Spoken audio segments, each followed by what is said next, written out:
Hi, I'm Dr. Patrick Pierce. I will be your guide during this trip to the first century to meet and be with Jesus and his family. I researched hundreds of ancient documents and records to find out what the records say. There's a huge amount of information from and about this time and place because of all the archaeological discoveries that are being made every day. Here's what's covered in the 4 weeks. The first week covers going back to meet Joseph and Mary. My wife and I take you all back in a time cruise back in time to meet Joseph in the temple in Nazareth. You can see behind me a replica of the temple located in the Nazareth village in Nazareth, Israel. We really get to find out how Joseph and Mary and their families live. These are very different times, and it's harder than we expected. In many ways, though, we fell in love with the people and the way of life, and I'm sure you will too.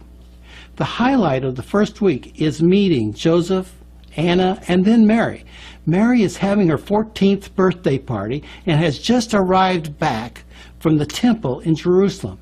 It's a wonderful gathering, and you will love getting to know and understand these very important people. One of our readers said she was so glad to know Joseph and Mary as real people and loved meeting them. The second week covers the start of a hectic activity. We walk all over the Nazareth area. We are taken on a tour of Nazareth by Joseph and then over to his family's house where we are going to stay during this part of our visit. Then we walk all the way over to Mary's mother's house. You can see behind me some of the areas surrounding Nazareth, Israel today. We will see how Joseph is selected by the priests to be Mary's husband. This wasn't at all what anyone expected. The way Joseph is selected is directly from several of the historic documents. It is almost unbelievable how it was reported, and it's a very weird way to select a husband from my point of view. But it's what the ancient record said, so that's what the story tells. After Joseph is selected to be Mary's husband, Anna springs into action and arranges a betrothal ceremony. This was a big event and drew Mary and Joseph's relatives from Nazareth to Judea to Bethlehem. We leave this week with the couple on a high, moving forward, waiting for their year before their actual wedding ceremony. One of our readers said, "When I got started, I couldn't stop." The actual story is so interesting, and it makes me feel like I'm really there. The third week covers a lot. Behind me is one of the paintings about the Annunciation. This is the start of the miracle that brought us Jesus, God here with us. Mary's Annunciation from the angel Gabriel, then the Holy Spirit, and the conception of Jesus. Everything starts to get worse right here. Mary is now pregnant, and she has just been betrothed and not married to Joseph yet. This week we start with the visitation of Mary to meet Elizabeth, who was pregnant with John the Baptizer. The sculpture behind me is the sculpture that is at the site of the visitation in the Judean hills west of Jerusalem. Mary spends 3 months there before Joseph comes back to accompany her back to Nazareth, only to discover she's pregnant. Joseph is told in a dream to take Mary, but now he's subject to rejection also.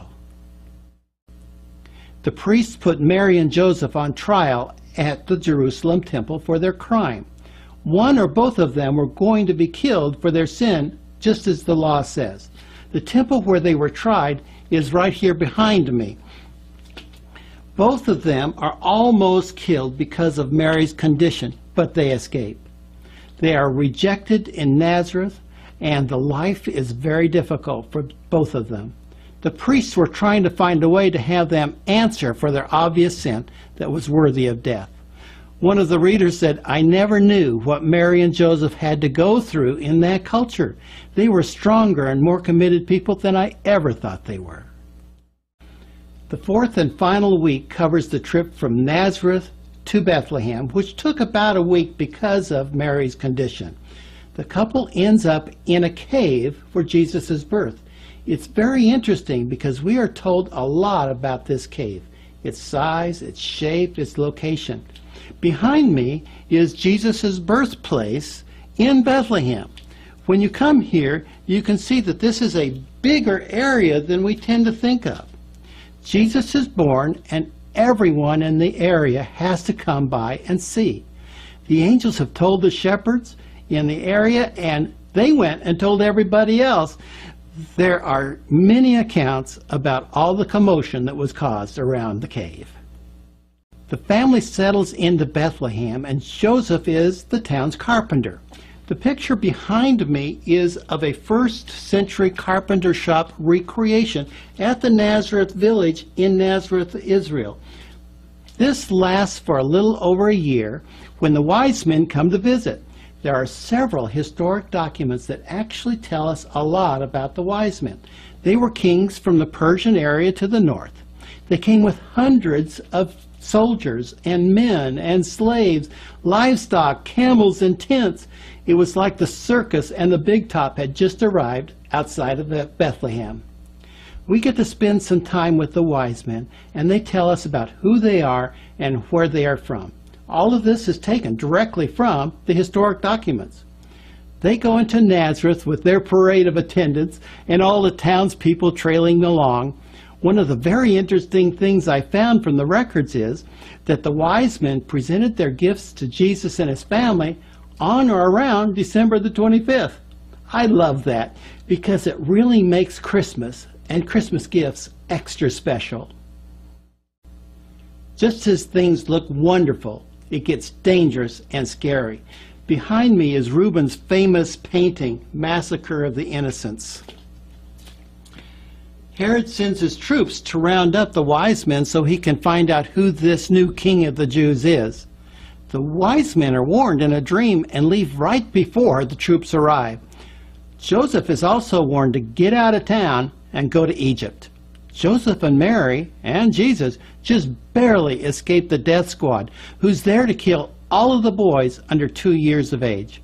The records say that their escape was made possible by strangers who were there to help them escape. No sooner are they safe on their way than the death squad starts off to find John the Baptist and his family. Elizabeth and John also escape with help into the wilderness. Another reader said, "I was never so scared. I thought I was having heart palpitations and cold sweats." This program, Jesus' Birth, Be There, brings all of your people face to face with Jesus and his family. This is an experience they will never forget. One reader said, "I have never felt so close to God." Behind me is the cover of the book that you will receive. Experience the Very First Christmas. This is a complete turnkey program.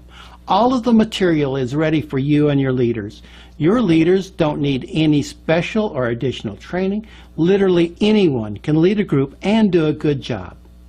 You will find that this is the perfect program at the perfect time for your church. The publisher has made this super affordable for your church and your people. You will get an 80% discount off the purchase of 10 books or more. Along with the books, you will receive free leaders' guides. I look forward to working with you and your church. One church pastor said, "This is such a good and easy program, we may make it an annual Christmas tradition." Our people loved it, and the attendance grew each week. Please order your books as soon as possible. It will be possible to order more books later as you need them. I look forward to working with you in this program.